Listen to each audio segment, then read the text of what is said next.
News Tamil நேயர்களுக்கு வணக்கம். நம்முடன் விசிகவின் துணை பொதுச் செயலாளரும் தமிழக சட்டமன்ற உறுப்பினருமான திரு ஆளூர் ஷானவாஸ் தான் 5 நிமிடம் 6 கேள்விகள் பகுதியில் இணைந்திருக்கிறார். சார் வணக்கம். வணக்கம் சார், இப்ப விஜயனுடைய அரசியல் என்ட்ரி தமிழக அரசியல் களத்துல என்ன மாதிரியான தாக்கத்தை ஏற்படுத்தும்னு நினைக்கிறீங்க? இதுவரைக்கும் ஒரு பெரிய தாக்கத்தை அது ஏற்படுத்தலை.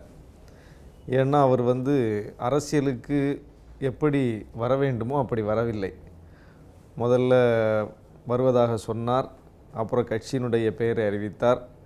அதில் ஒரு ஒற்றுப்பிழை இருந்தது, அப்புறம் அதை சரி செய்யப்பட்டது.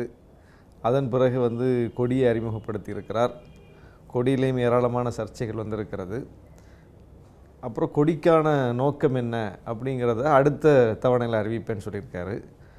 அப்புறம் மாநாடு நடத்துவேன்னு சொல்லியிருக்காரு. இப்படி ஒரு சினிமாவுக்கு எப்படி டீசர், அப்புறம் இசை வெளியீடு அப்படின்னு ஒவ்வொரு நிகழ்வாக நடக்குமோ அதுபோல் இருக்குது. ஒரு அரசியல் கட்சி என்பது மக்களுடைய பிரச்சனைகளை அடையாளப்படுத்தி, மக்களுடைய பிரச்சனைகளை அடையாளப்படுத்துகிறோம் என்பதை செயல் திட்டமாக வகுத்து, கொள்கையாக அறிவிக்கை கொடுத்து ஒரு ஸ்பார்க் வரணும். இதுவரை அது விஜய் கட்சியில் அந்த ஸ்பார்க் வரல. இனிமேலாவது வருமானு பார்ப்போம். இப்போ தாவேக்காவுடைய உறுதிமொழின்னு எடுத்துக்கிட்டாலும் சரி, அண்ணா எம்ஜிஆர் போன்றவர்களுடைய படங்கள் இடம்பெற்றதுன்னு சரி, இதெல்லாம் பார்க்கும்போது இவருமே ஒரு திராவிட அரசியலை தான் முன்னெடுக்க போறாருன்ற ஒரு கருத்து முன்வைக்கப்படுது. அதை நீங்கள் எப்படி பார்க்குறீங்க? அது தமிழ்நாட்டின் அரசியல். தமிழ்நாட்டில் யார் கட்சி தொடங்கினாலும், யார் தமிழ்நாட்டு மக்களினுடைய அபிமானத்தை பெற வேண்டும் என்று நினைத்தாலும் இந்த வழித்தடத்தில் தான் பயணிக்கணும். சமூக நீதி, சமூக நல்லிணக்கம், சமத்துவம், இந்த கருத்துக்களை தாங்கி மொழி உரிமை, மாநில சுயாட்சி, இதையெல்லாம் வெளிப்படுத்தக்கூடிய கட்சிக்கு தான் இங்கே தமிழ்நாட்டு மக்கள்கிட்ட ஏற்பு இருக்கும். இதற்கு முரணாக வரக்கூடிய கட்சியை, தலைவர்களை மக்கள் நிராகரிச்சிருவாங்க. பாஜக அதுக்கு சாட்சியாக இருக்குது. இப்போ பாஜக முன்னிறுத்துகிற கொள்கையை இங்கே சொல்லுவதற்கு பாஜக இருக்குது. அதனால் அது பாஜக எந்த இடத்துல இருக்குங்கிறதும் தெரியுது. அதனால் பாஜகவினுடைய கொள்கைகளை எந்த ஒரு புதிய கட்சியும் இங்கே முன்னிறுத்த மாட்டாங்க. முன்னிறுத்தினால் பாஜக நிலைமை தான் நமக்கு வரும் அப்படிங்கிறது எல்லாருக்கும் ஏற்கனவே பாடமாக இருப்பதனால் யாரும் அந்த வழித்தடத்தில் பயணிக்க மாட்டாங்க. எல்லோரும் இந்த வழித்தடத்தில் தான் பயணிப்பாங்க. அதனால் அவரும் இதை சொல்கிறதுல ஒன்றும் வியப்பில்லை. கண்டிப்பாக. இப்போ பட்டியலினத்தவர்கள் எங்களுக்கு வாக்களிச்சாங்கன்னா ஒரு பட்டியலினத்தவரை நாங்கள் முதலமைச்சர் ஆக்குவோம்னு சொல்லி அன்புமணி சொல்லியிருக்காரு சமீபத்தில். அதை பற்றி உங்களுடைய கருத்து? இல்லை, இப்போவே அவங்க கட்சியினுடைய முக்கியமான பொறுப்புகள் எல்லாம் பட்டியலினத்தை சார்ந்தவர்களை தான் வச்சுருக்காங்க. இப்போ ஒரு நபரை கொண்டு முக்கிய பொறுப்பில் வைப்பது என்பதல்ல அங்கே பிரச்சனை. அந்த நபரால் அந்த சமுதாயத்திற்கு, அந்த மக்களுக்கு உண்மையிலே ஏதாவது நடக்குமா அப்படின்னு பார்த்தா எதுவும் நடக்காது. பாமகவால் முன்னிறுத்தப்படுகிற பட்டியலினத்தை சார்ந்தவராகவே இருந்தாலும் அவர் பாமகவின் கொள்கையை பேசுவாரா, பட்டியலின மக்களுக்கான பிரச்சனையை பேசுவாரா? இப்போ பட்டியலினத்திலிருந்து ஒருத்தர் முக்கிய பொறுப்புக்கு வரணும்னு நம்ம சொல்கிறது, முதலமைச்சர் ஆகணும்னு சொல்கிறது அந்தந்த கட்சிகளின் குரலாக ஒலிப்பதற்கா, அந்த மக்களின் குரலாக ஒலிப்பதற்கா? அந்த மக்களின் குரலை ஒலிப்பதற்கான. அப்போ எது ஒரு வெற்றிடமாக இருக்குதோ, எது இன்னும் நிரப்பப்படாமல் இருக்கிறதோ, எது தேவையாக இருக்கோ அதை நம்ம சொல்கிறோம். ஆனால் இவங்க என்ன சொல்கிறாங்க, நாங்கள் ஆக்குறோங்கிறாங்க. நீங்கள் ஆக்குறதுனால என்ன நடக்கும்? அந்த மக்களுடைய பிரச்சனையை நீங்கள் ஆக்கக்கூடிய முதலமைச்சர் பேசுவாரா? முதல்ல நீங்கள் முதலமைச்சர்லாம் ஆகவும் முடியாது, அது வேற. ஒரு பேச்சுக்கு எடுத்துக்கிட்டாலும் கூட, வாதத்துக்கு வைத்து கொண்டாலும் கூட, அதனால் என்ன இம்பேக்ட் ஆக போகுது சமூகத்தில்? அந்த மக்களுக்கு எதுவும் நடக்காது. அந்த மக்களுக்கு கேடு விளைவிக்கப்படும். வன்கொடுமை தடுப்பு சட்டத்தை நீக்கணும்னு ராமதாஸ் மூமெண்ட் எடுத்தார். இப்போ அவங்க கட்சியில் இருக்கக்கூடிய பட்டியலினத்தை சார்ந்த பொறுப்பாளர்கள்லாம் ராமதாஸ் சொல்கிறது சரின்ட்டு பின்னாடி போகிறாங்க. அந்த மக்களுக்கே கேடு விளைவிக்கக்கூடிய முழக்கம், அந்த மக்களையே தனிமைப்படுத்தக்கூடிய அளவுக்கு கொண்டு போன முழக்கங்கள், அந்த மக்களுக்கே பொதுமக்கள்கிட்ட ஒரு வெறுப்பை ஏற்படுத்துறதுக்கான முயற்சிகள், இதையெல்லாம் செய்யக்கூடியதற்கு துணை போனது யாருன்னா அவங்க கட்சியில் இருக்கக்கூடிய பட்டியலினத்தை சார்ந்த நிர்வாகிகள். அப்போ அவங்க முதலமைச்சர் ஆனால் என்ன செய்வாங்க? வன்கொடுமை தடுப்பு சட்டம் வேணும்னு சொல்லுவாங்களா, வன்கொடுமை தடுப்பு சட்டத்தை தூக்கணும்னு சொல்லுவாங்களா, என்ன சொல்லுவாங்க? இந்த சாதி மறுப்பு திருமணங்களை ஊக்குவிப்பாங்களா, அதை கொச்சப்படுத்துவாங்களா, என்ன செய்வாங்க? அப்போ முழுக்க இந்த மக்களுக்கு எதிரான ஒரு செயலை செய்வதற்கு அவர்களுடைய ஒரு கையாள்.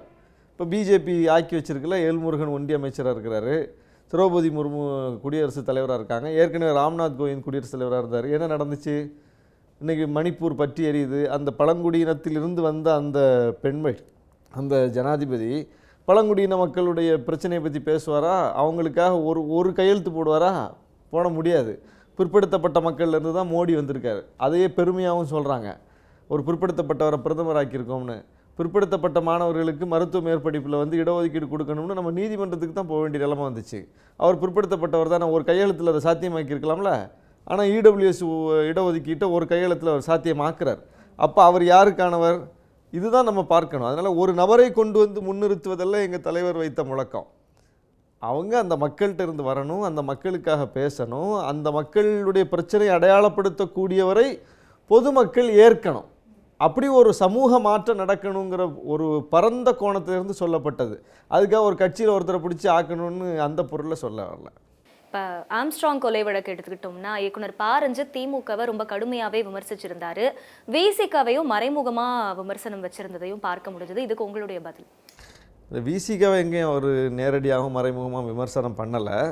ஏன்னா அதுக்கான தேவையும் கிடையாது. ஏன்னா விசிகா எந்த பிழையும் செய்யலை.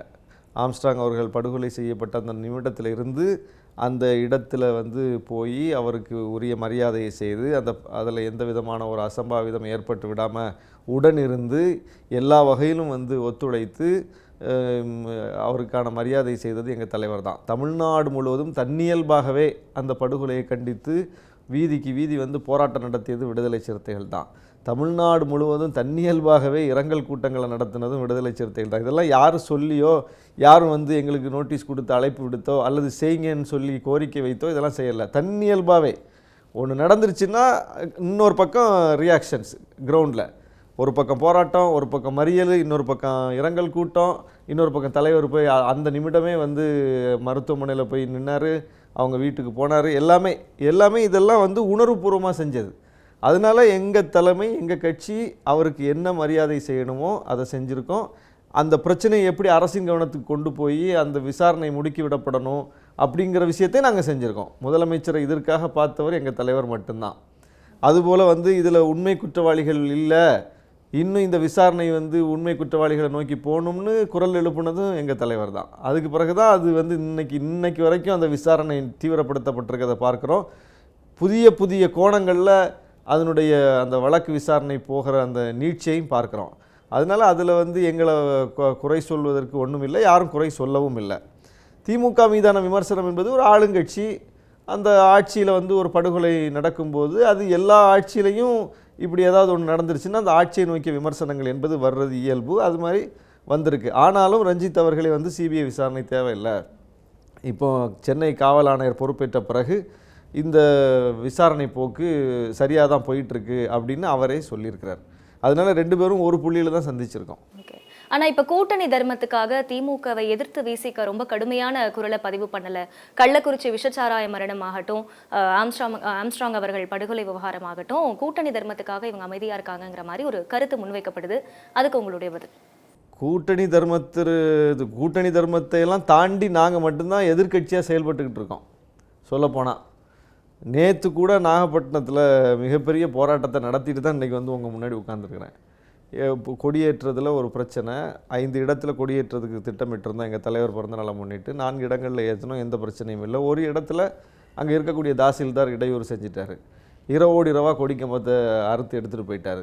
அதை தடுக்க போன எங்கள் மாவட்ட நிர்வாகிகளை போலீஸ் ஸ்டேஷனில் கொண்டு போய் போலீஸ் வச்சுட்டாங்க. இப்போ செய்தி கேள்விப்பட்டு தலையிட்டு அவங்கள விடுவிக்கிற முயற்சி எடுக்கிறோம். அதற்கு பிறகு போராட்டத்தை அறிவிக்கிறோம், முற்றுகை போராட்டம். திட்டமிட்டபடி போராட்டம் நடத்தினோம். நாங்கள் வந்து எதை வந்து அரசை எதிர்த்து செய்யணுமோ அதை செஞ்சுட்டு தானே இருக்கோம். யாரும் வந்து கூட்டணி ஆச்சு அதாச்சா இதாச்சான்னு எங்கள்கிட்ட வந்து நீங்கள் நடத்தாதீங்கன்னு யாரும் சொல்லலை, எப்படி நடத்துனீங்கன்னு யாரும் கேட்கல. அதுக்கான அவசியமும் இல்லை. நாங்கள் எங்கள் தனித்தன்மையோடு இயங்குகிறோம். 12 மணி நேரம் வேலை சட்டம்னு ஒரு திருத்தத்தை வந்து இந்த அரசு கொண்டு வரும்போது, தொழிலாளர் சட்டத்தில் திருத்தம் கொண்டு வரும்போது எதிர்க்கட்சி கூட வெளிநடப்பு செய்யலை. சட்டமன்றத்தில் கூட்டணி கட்சி நாங்கள் தான் வெளிநடப்பு செய்து அந்த சட்ட திருத்தத்தையே வாபஸ் வாங்க வச்சோம். அதை கைவிட்டது அரசு. இந்த அரசு பாஜகவோ அதிமுகவோ பாமகவோ யாரும் போராடி நடக்கலது, நாங்கள் போராடி நடந்துச்சு. அப்போ சட்டமன்றத்துக்கு உள்ளேயும் சரி வெளியேயும் சரி எண்ணற்ற போராட்டங்களை நடத்தியிருக்கிறோம். நாங்கள் நடத்தின போராட்டத்தை அதிமுக கூட நடத்தலை. நாங்கள் இந்த அரசுக்கு எதிராக நடத்தின போராட்டத்தை பாஜக கூட நடத்தலை, பாமக கூட நடத்தலை, விசிக தான் நடத்தியிருக்கோம். அப்போ கூட்டணி என்பதல்ல அதை தீர்மானிக்கிறது. கூட்டணி என்பது ஒரு தேர்தல் உறவு, பாஜக எதிர்ப்பு, மாநில நலன், இப்படி பல விஷயங்களை உள்ளடக்கி நாங்கள் அந்த ஒரு நிலைப்பாட்டை எடுத்திருக்கோம். அதற்காக இந்த ஆட்சியில் ஏதேனும் பிழை என்றால், இந்த ஆட்சியில் எங்களுக்கே நெருக்கடினா நாங்கள் ஐயையோ கூட்டணியாச்சுன்னு வாய் மூடி போகிறதில்ல. நாங்கள் தான் எதிர்த்து களமாடுறோம், நாங்கள் தான் எதிர்த்து போராடுறோம். அந்த சுயமரியாதையோடு நாங்கள் நிற்கிறதுனால தான் எங்கள் கூட்டணி வலுவாக இருக்குது. நீங்கள் பாஜக சொல்கிறதுக்கெல்லாம் அதிமுக தலையசைச்சதுனால தான் அந்த கூட்டணியை தொடர முடியாமல் போச்சு. பாஜக சொல்கிறதுக்கெல்லாம் பாமக அன்னைக்கு தலையசைக்கிறதுனால தான் அவங்க அடுத்த கட்டத்துக்கு நகர முடியாமல் தேங்கி நிற்கிறாங்க, தோற்று போகிறாங்க. நாங்கள் அப்படி இல்லை. முரண்பாடு இருந்தால் முரண்பாடை ஓப்பனாக போட்டு உடைக்கிறோம். எங்களுடைய கோரிக்கை என்னவோ அதை அரசுக்கு சொல்கிறோம். அரசு முடிஞ்ச வரைக்கும் அதை செஞ்சு கொடுக்குறாங்க. செய்ய முடியாதது அவன் செய்ய முடியாதுன்னு சொல்லிட்டா நாங்கள் அதை எதிர்த்து தொடர்ந்து ஃபைட் பண்ணுறோம். ஆணவ கொலை தடுப்பு சட்டம் நாங்கள் கேட்டு போராடிக்கிட்டு இருக்கோம். முதலமைச்சர் முடியாதுன்னு சொன்னார், இந்த சட்டம் தேவையில்லைன்னு சொன்னார். மறுநாளை திரும்பவும் கொண்டு போய் நாங்கள் கவன ஈர்ப்பு கொடுத்தோம் சட்டமன்றத்தில். ஐயோ முதலமைச்சர் சொல்லிட்டாரு, திரும்ப நம்ம கொடுத்து ஏன் ஒரு சங்கடத்தை ஏற்படுத்தின, அவர் தான் இல்லைன்னு சொல்லிட்டாரா, நம்ம அப்படியே சைலண்டாக போயிடுவோம்னு நாங்கள் போகலையே. அடுத்த நாள் நாங்கள் தான் போய் கவன ஈர்ப்பு கொடுக்குறோம், வேணும் சட்டம் வேணும் அப்படின்னு. அதிமுக கொடுத்தாங்களா, பாஜக கொடுத்தாங்களா, பாமக கொடுத்தாங்களா, யார் கொடுத்தாங்க? எதிர்க்கட்சி அவங்க தானே. முதலமைச்சர் இல்லைன்னு சொல்கிறார்ல, மறுக்கிறார்ல, அப்போ அதை அந்த இடத்துல பிரச்சனையாக்க வேண்டியது யார்? பிரச்சனை ஆக்க வேண்டியவங்க சைலண்டாக போகிறாங்க, நாங்கள் தான் பிரச்சனை ஆக்குறோம். அப்போ இதில் உண்மையிலே எதிர்க்கட்சியை செயல்படுறது யார்? நாங்கள் எங்கே வாய் மூடி கிடக்கிறோம்? ஒரு சான்று கூட சொல்ல முடியாது. இப்போ உள் இட ஒதுக்கீடு விவகாரம் உச்சநீதிமன்றத்தில் வழக்காக வரும்போது மாநிலங்களுக்கு உரிமை இருக்குன்னு சொல்லி தீர்ப்பு வழங்கப்படுது. அதுக்கு உங்கள் கட்சி எம்பி ரவிக்குமார் அவர்களே எதிர்ப்பு தெரிவிக்கிறாரு. ஆனால் தமிழ்நாட்டில் அருந்ததியினருக்கான இந்த உள் இட ஒதுக்கீடை உங்கள் கட்சி தலைவர் ஆதரிக்கிறாரு. இதில் ஒரு முரண்பாடு இருக்கே சார். இல்லை, கட்சி தலைவர் இல்லை, ரவிக்குமார் அண்ணன் சேர்ந்து தான் ஆதரிக்கிறார். அருந்ததியர்களுக்கு உள் ஒதுக்கீடு கொடுக்கலாமா வேணாமா அப்படிங்கிற ஒரு விவாதம் வந்தபோது கலைஞர் முதலமைச்சராக இருந்து அதை கொடுக்கணும்னு முடிவெடுக்கும் போது, முடிவெடுப்பதற்கு முன்னால் முதல்ல கூப்பிட்டு கலந்தாலோசனை செய்தது எங்கள் தலைவரையும் எங்கள் பொதுச் செயலாளரையும் தான். அப்போ அவர் சட்டமன்ற உறுப்பினராகவும் இருந்தார். எங்கள் தலைவரையும் அழைச்சி இப்படி ஒரு கோரிக்கை வந்திருக்குது, இத்தனை விழுக்காடு கேட்குறாங்க, இது எப்படி கொடுக்கறது, இப்படி கொடுக்கறதுக்குன்னு நம்ம முடிவு பண்ணியிருக்கோம், இது சரிதானான்னு சொல்லி முழுமையாக ஒரு கலந்தாய்வை எங்கள் தலைவரோட தான் நடத்தினார். எங்கள் தலைவர் கொடுத்த முழுமையான ஆதரவு, கட்டாயம் செய்யுங்க ஐயா, இது கட்டாயம் செய்யப்படணும், அந்த மக்கள் நலிந்திருக்கிறாங்க, அவங்களுக்கு வாய்ப்பு போய் சேரணும்னு சொல்லி அன்றைக்கே 10-15 ஆண்டுகளுக்கு முன்னாலே அந்த நிலைப்பாட்டை தெளிவாக எடுத்தோம். அப்படி கொடுக்கப்பட்ட இடஒதுக்கீட்டுக்காக கலைஞருக்கு அம்பேத்கர் சுடர் விருதையும் கொடுத்து எங்கள் தலைவர் பாராட்டு தெரிவித்தார். அதனால் அதில் எங்களுக்கு எந்த ஒரு முரண்பாடும் இல்லை. எப்போதுமே சமூக நீதி பார்வையில் இயங்கக்கூடிய கட்சி. சமூக நீதி குறித்து யாரும் விசிகேக்கு பாடம் எடுக்க வேண்டிய தேவை கிடையாது, அது எல்லாருக்கும் தெரியும். களத்தில் அதற்காகத்தான் நிற்கிறாரு. வாய்ப்பு போய் சேராத மக்களுக்கு போய் சேரணும்னு நாங்கள் பேசுகிறோம். வன்னியர்களுக்கு இடஒதுக்கீடு கொடுக்கறதுக்கு நாங்கள் ஆதரவு தான் கொடுத்துருக்குறோம். சாதிவாரி கணக்கெடுப்பு நடத்துறதுக்கு நாங்கள் ஆதரவு தான் கொடுத்துருக்குறோம். ஐயோ அவங்க நமக்கு எதிரான அரசியல் நிலைப்பாடு உள்ள கட்சியாச்சு, அவங்க கோரிக்கையாச்சு, அதனால் நம்ம இதில் எதிர்த்து பேசுவோம் அப்படி நாங்கள் பேசலையே. வன்னியர் இடஒதுக்கீட்டையும் கொடுங்க. இன்னும் அது மாதிரி பிற்படுத்தப்பட்ட சமூகத்தில், மிகவும் பிற்படுத்தப்பட்ட சமூகத்தில் யார் யாருக்கு என்னென்ன கோரிக்கை இருக்கோ அதையும் செய்யுங்க, முறையாக கணக்கெடுத்து செய்யுங்கன்னு சொல்கிறோம். அரசியலுக்காக போய் எடப்பாடி பண்ண மாதிரி, ராமதாஸ் அதுக்கு துணை போன மாதிரி அந்த மக்களை ஏமாத்தாதீங்க. உண்மையிலே அந்த மக்களுக்கு கொடுக்கறதுக்கு எப்படி கொடுக்கணுமோ முறையாக கொடுங்க அப்படின்னு சொல்கிறோம் நாங்கள். அதனால் எந்த வகையிலையும் எந்த ஒரு மக்களுக்கும், பட்டியலினத்திற்கு உள்ளே இருக்கக்கூடிய மக்களுக்கும் சரி, பிற்படுத்தப்பட்டோர் பட்டியலில் இருக்கக்கூடிய மக்களுக்கும் சரி, மிகவும் பிற்படுத்தப்பட்டோர் பட்டியலில் இருக்கக்கூடிய மக்களுக்கும் சரி, யாருக்கும் சமூக நீதியின் அடிப்படையில் வாய்ப்பு மறுக்கப்பட்டு விடக்கூடாது, எல்லாருக்கும் போய் சேரணுங்கிறத கொள்கையாக கொண்டிருக்கிற கட்சி நாங்கள். அருந்ததியர் இடஒதுக்கீட்டை ஆதரிக்கிறோம். இந்த தீர்ப்பை ஏன் எதிர்த்து எங்கள் தலைவர் இவ்வளோ ஒரு பெரிய பிரச்சனையை செய்கிறாருன்னா, அந்த தீர்ப்புக்குள்ளே நீதிபதிகள் பல கருத்துக்களை சொல்லியிருக்கிறார்கள். குறிப்பாக பொருளாதார அளவுகோல் கொண்டு இடஒதுக்கீட்டை பார்க்கணும், கிரீமி லேயரை புகுத்தணுங்கிறாங்க. அதுக்கு என்னாலும் நாங்கள் எதிர்ப்பு தெரிவிக்கிறோம். அதுபோல் அந்த சப் கேட்டகரைசேஷன் சொல்லிவிட்டு அந்த பட்டியலின பிரிவாக உடைத்து அதன் மூலம் அந்த பட்டியலின மக்கள் அப்படிங்கிற ஒரு தொகுப்பு இருக்குது இல்லையா இந்திய அளவில், அந்த அட்டவணையை சிதைக்கக்கூடிய அளவுக்கு இனி காலப்போக்கில் ஒவ்வொரு மாநில அரசும் முடிவுகள் எடுக்கும்போது அது என்னவா மாறுங்கிறதையெல்லாம் கருத்தில் கொண்டு அம்பேத்கரிய பார்வையில் நின்று எங்கள் தலைவர் மாற்று கருத்தை சொல்கிறார். அது எங்கள் கருத்து. எங்களுடைய கருத்தை வெளிப்படையாக தானே சொல்கிறோம், ஒளிச்சு மறைச்சு பேசலை. அதனால் எந்த மக்களுக்கும் எதிராக அல்ல. அருந்ததியர் இடஒதுக்கீட்டை எதிர்க்கணுன்னா எதிர்த்திருப்பார், ஆனால் எதிர்க்கிறதுக்கு அதில் ஒன்றும் இல்லை. அதை நாங்கள் தானே ஆதரிக்கிறோம், அதை கொடுக்கணும்னு தானே சொல்கிறோம். அப்போ கொடுக்கணும்னு சொல்லி ஆதரிச்சிட்டு இருக்கக்கூடிய ஒரு கட்சியை கொண்டு போய் அதுக்கு எதிராக இருக்காங்கன்னு ஒரு தோற்றத்தை ஏற்படுத்துகிறார்கள். அது உண்மை இல்லை. இப்போ சமூக வலைதளங்களில் திருமாவளவனை நாம் தமிழர் கட்சியினர் ரொம்ப முகம் சுழிக்கிற அளவுக்கு விமர்சனங்கள் எல்லாம் முன்வைக்கிறாங்க. உங்களுடைய பதில் அதுக்கு? இல்லை, இன்னைக்கு கூட அவர் எஸ்பி, திருச்சி எஸ்பி, அவர் வந்து கடுமையாக எதிர்வினையாற்றியிருக்கிறாரு. அவருடைய குடும்பத்தை சார்ந்தவர்களை, பெண்களை எல்லாம் இழுத்து நாம் தமிழர் கட்சியை சார்ந்தவர்கள் அவதூறு பரப்புகிறாங்க அப்படின்னு சொல்லி அவர் நீதிமன்றத்தை நாடப்போகிறேன்னு ஒரு காவல் அதிகாரி சொல்லக்கூடிய அளவுக்கு நிலைமை உருவாயிருக்கு. அதே மாதிரி இப்போ அண்மையில் கலைஞரை குறித்து ஒரு பாட்டு பாடி எவ்வளோ மோசமான விமர்சனங்களை, அது விமர்சனம் கூட சொல்ல முடியாது, கலைஞர் குறித்து விமர்சிக்கலாம், கலைஞர் காலம் முழுவதும் விமர்சனங்களை எதிர்கொண்டவர். அதனால் வந்து விமர்சனத்துக்கு எதிரான ஒரு விமர்சனம் செஞ்சாலே வந்து கூடாதுன்னு சொல்லக்கூடிய விஷயத்தில் கலைஞருக்கும் உடன்பாடு இல்லை, அவங்க கட்சிக்கும் உடன்பாடு இல்லை. கலைஞரும் விமர்சனத்துக்கு உட்பட்டவர் தான், விமர்சிக்கலாம். ஆனால் அவங்க பாட்டு பாடி செய்ததெல்லாம் விமர்சனமா? சரி, ஏதோ ஒரு கட்சி தோழர் அந்த மேடையில் பேசிட்டாரு, நான் என்னன்னு கேட்குறேன் அப்படின்னு ஒரு தலைவர் சொல்லணும். ஆனால் அவன் என்ன பாடுறது, நானும் சேர்ந்து பாடுறேன் அப்படின்னு பாடுறாரு. இது வந்து இன்னும் அந்த தோழர்களை, அவங்க கட்சியை சார்ந்த தம்பிகள் எல்லாம் வந்து இன்னும் உற்சாகப்படுத்துகிற மாதிரி, நல்லா பண்ணுங்க அப்படின்னு. ஒரு காலத்தில் கட்சி மேடைகளில் 2ஆம் கட்ட தலைவர்கள், பேச்சாளர்கள் அநாகரிகமாக பேசியிருக்காங்க. இப்பவும் கூட பல கட்சி மேடைகளில் அப்படி பேசக்கூடியவர்கள் ஒரு சிலர் இருக்காங்க. ஆனால் அவர்களெல்லாம் இன்றைக்கி வந்து சமூகத்தால் மதிப்புமிக்க இடத்துல இல்லை. இப்படி பேசக்கூடியவர்களை இன்றைக்கி சமூகம் மதிப்போடு அணுகிறதும் இல்லை. கண்ணியமாக பேசக்கூடியவங்க, வரம்பு மீறாமல் பேசக்கூடியவங்க, மாற்று கட்சியினரையும் மதித்து பேசக்கூடியவங்க, இப்படிப்பட்ட பேச்சாளர்களுக்கு, இப்படிப்பட்ட தலைவர்களுக்கு தான் இன்றைக்கி மரியாதை இருக்குது சமூகத்தில். அப்போ சமூகம் வந்து நம்மளை உற்று நோக்கிக்கிட்டு இருக்குது. முன்னாடி ஏதோ ஒரு ஊரில் முகம் தெரியாத இடத்துல, யாருக்கும் கேட்காத இடத்துல, அங்கே ஒரு 100 பேர் கட்சிக்காரங்க மட்டும் கூடியிருக்கிற இடத்துல நீங்கள் என்ன வேணாலும் பேசிட்டு போவீங்க இன்னொரு கட்சியை பற்றி. இன்றைக்கி அப்படி இல்லை. சமூக ஊடகங்கள் வந்து வலுத்து இருக்கிற காலம், எல்லார் கையிலையும் கேமரா இருக்கிற காலம். யார் எங்கே பேசினாலும் என்ன பேசினாலும் உடனே அது பொதுவெளிக்கு, உலகத்தினுடைய மூலை முடுக்குக்கெல்லாம் போய் சேரக்கூடிய காலம். அதனால் இப்போ எல்லாருமே வந்து ஒரு விழிப்புணர்வோட இந்த பிரச்சனைகளை வந்து பார்க்குறாங்க. இனிமேல் இப்படி பேசக்கூடாது, இது வேறு வகையான விளைவை ஏற்படுத்தும்னு சொல்லி எல்லாருமே வந்து அலர்ட் ஆகிறாங்க. இயல்பிலேயே எல்லாரும் அப்படி இருக்கணும். ஐயோ இப்படி நம்ம பேசினா அதனால வந்து பரவிடுமே, சிக்கலாயிருமே நினச்சிட்டு தவிர்க்கிறதுங்கிறது எத்தனை நாளைக்கு அப்படி தவிர்க்க முடியும்? இயல்பிலேயே நம்ம அப்படி பேசக்கூடாது, யாரையும் கண்ணியக்குறைவாக பேசக்கூடாது, உருவ கேலி செய்யக்கூடாது, அவங்களுடைய உடல் பாகங்களை வைத்தெல்லாம் வந்து ஒருத்தரை கேலி செய்யக்கூடாது. இது வந்து அடிப்படையிலே நமக்கு இருக்க வேண்டிய ஒரு குணம், அடிப்படையிலே இருக்க வேண்டிய ஒரு பண்புக்கூறு இது. ஆனால் அதை இன்றைக்கி வந்து ஒரு அரசியல் களத்தில் எல்லாருக்கும் வழிகாட்டக்கூடிய, வழிநடத்தக்கூடிய இடத்தில் இருக்கக்கூடிய தலைவர்களே இப்படி செய்கிறதுங்கிறது ரொம்ப தவறானது. அப்படி தான் எங்கள் தலைவர் குறித்தும் அவங்க வந்து இழிவான விமர்சனங்களை செய்கிறாங்க. எங்கள் கட்சி நிகழ்ச்சியில், எங்களுடைய தலைவர் பிறந்தநாள் நிகழ்ச்சியில் கவிதை பாட வந்தவங்க அவங்களாம் எங்கள் கட்சிக்காரங்க கிடையாது, பொதுவான கவிஞர்கள், சிந்தனையாளர்கள், எழுத்தாளர்கள் பலரையும் அழைச்சிருந்தோம். அவங்க கவிதை பாடும்போது நாம் தமிழர் மீதான விமர்சனத்தை கவிதையில் வச்சாங்க. உடனே நாங்கள் ஓடோடி போய் வந்து பேப்பரை பிடுங்க முடியும்? இப்போ எங்கள் தோழர்கள் யாராவது நாங்கள் அப்படி பேசியிருந்தாங்கன்னா எங்கள் தலைவர் கூப்பிட்டு இனிமேல் அப்படி பேசாதப்பா அப்படின்னு சொல்லியிருக்காரு. யாரே அப்படி பேசாதீங்கன்னு சொல்லி ஏற்கனவே வழிகாட்டியிருக்காரு. அப்படி பேசினா கூட நிறுத்துங்க, பேசாதீங்கன்னு சொல்லிடுவார். ஆனால் இன்னொருத்தர் விருந்தினராக வந்தவங்க அதுவும் விமர்சனமாக தான் வைக்கிறாங்க. இழிவுபடுத்தியெல்லாம் ஒன்றும் தரக்குறைவாக அவங்க குடும்பத்தையோ அல்லது அவங்களுடைய இது தனிப்பட்ட தாக்குதல் எதுவும் நடத்தலை, அரசியல் விமர்சனங்களை கொஞ்சம் கூர்மையாக வச்சாங்க. அதுதான் எங்கள் மேடையில் நடந்துச்சு. அதையும் கூட நாங்கள் வந்து விரும்புறதில்லை. எங்களுக்கு எப்போதுமே அரசியல் ரீதியான விமர்சனங்களை வைத்து தான் நாங்கள் பழக்கம். அப்படித்தான் அரசியல் போக்கு போகணும்னு நினைக்கிறோம்.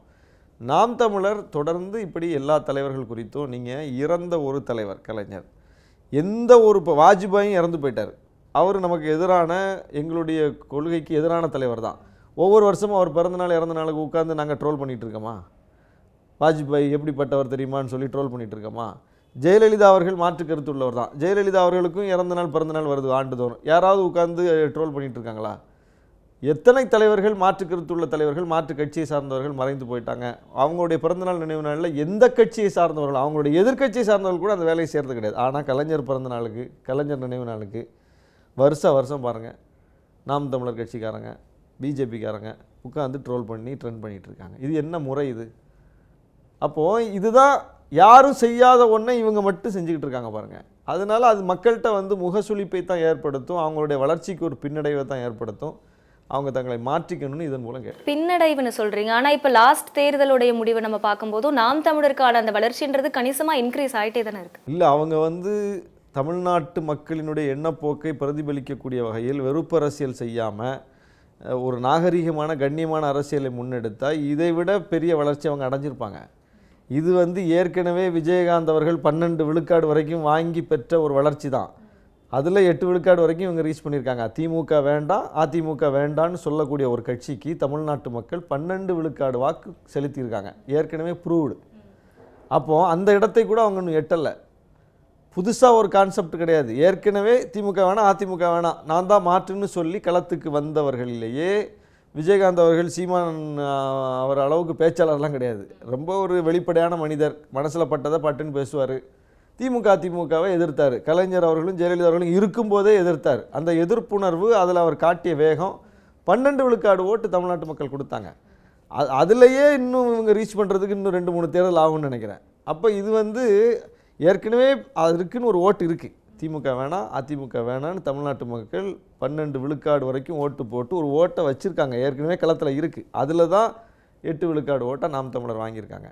அவங்க வந்து இதெல்லாம் இந்த மாதிரியான விஷயங்கள்லாம் வந்து எந்த மக்களையும் எதிராக நிறுத்தாமல் எல்லா மக்களையும் அரவணைக்கக்கூடிய ஒரு இன்க்ளூசிவ் பாலிடிக்ஸ் பண்ணியிருந்தாங்கன்னா விஜயகாந்த் அவர்கள் பெற்ற வெற்றியை அவங்க ஏற்கனவே பெற்றிருக்க வாய்ப்பு உண்டு. இன்னும் சொல்லப்போனால் அவங்க வந்து அந்த வெற்றியை கூட இன்னும் பெறலை என்பது ஒரு பின்னடைவு தான் அது. ரைட். இவ்வளோ நேரம் எங்கள் கூட இருந்து எங்களுடைய கேள்விக்கெல்லாம் ரொம்ப தெளிவாகவும் பொறுமையாகவும் பதில் சொல்லியிருந்தீங்க. நன்றி சார். நன்றி. செய்திகளை உடனுக்குடனும் துல்லியமாகவும் தெரிந்து கொள்ள சப்ஸ்கிரைப் பண்ணுங்க.